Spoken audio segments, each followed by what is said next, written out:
ఈ golden CPR అనేది normal CPR అయితే కాదు. ఇందులో మనకి wide CPR, narrow CPR, virgin CPR ఇటువంటివేవి కూడా ఉండవు.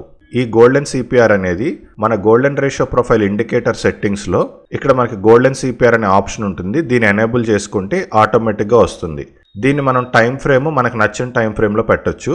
ఇక్కడ నేను ఒక ఎగ్జాంపుల్ అనేది చూపించడానికి ముందుగా దీన్ని 1 అవర్ పెట్టాను. ఈ గోల్డెన్ సిపిఆర్ అనేది మనం 1 అవర్ లో పెట్టుకుంటే మనకి ఇండియన్ మార్కెట్ లో చూసుకుంటే మనకి ఒక 6 గోల్డెన్ సిపిఆర్స్ వస్తాయి.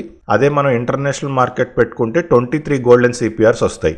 ఇన్ని గోల్డెన్ సిపిఆర్స్ లో మనం ఫస్ట్ అసలు దేని మీద ఫోకస్ చేయాలి, ఒక ట్రేడ్ ఎంటర్ అవ్వాలి అనుకుంటున్నప్పుడు మనం ఏ సిపిఆర్ మీద ఫోకస్ చేయాలి, ఆ సిపిఆర్ వల్ల గేమ్ ఇంపాక్ట్ ఎలా ఉంటుంది అనేది ఒకసారి చూద్దాం. సో మెయిన్ కండిషన్ ఏంటి అంటే ముందుగా మనకి బ్రేక్అవుట్ ఐడెంటిఫైర్ అనేది ఉన్న సిపిఆర్స్ లో ఏ సిపిఆర్ నుంచి ట్రావెల్ అయ్యిందో చూసుకోవాలి. ఖచ్చితంగా క్యాండిల్స్ అయితే కాదు, బ్రేక్అవుట్ ఐడెంటిఫైయర్ మాత్రమే సిపిఆర్ నుంచి ట్రావెల్ అవ్వాలి. సో ఏ సిపిఆర్ నుంచి బ్రేక్అవుట్ ఐడెంటిఫైయర్ అనేది ట్రావెల్ అవుతుందో ఆ సిపిఆర్ ని ఫస్ట్ మనం మార్క్ చేసుకోవాలి. సో ఇక్కడ నాకు ఈ సిపిఆర్ నుంచి బ్రేక్అవుట్ ఐడెంటిఫైయర్ అనేది ట్రావెల్ అయింది కాబట్టి నేను ఇక్కడ ఈ సిపిఆర్ ని ఈ విధంగా మార్క్ చేసుకుంటున్నాను. వన్స్ ఈ సిపిఆర్ నుంచి మార్కెట్ అనేది బయటకు వచ్చిన తర్వాత మళ్ళీ మనకి ఏదో ఒక సిపిఆర్ నుంచి ఖచ్చితంగా ప్రైస్ మూవ్మెంట్ అనేది పైకి రావాలి.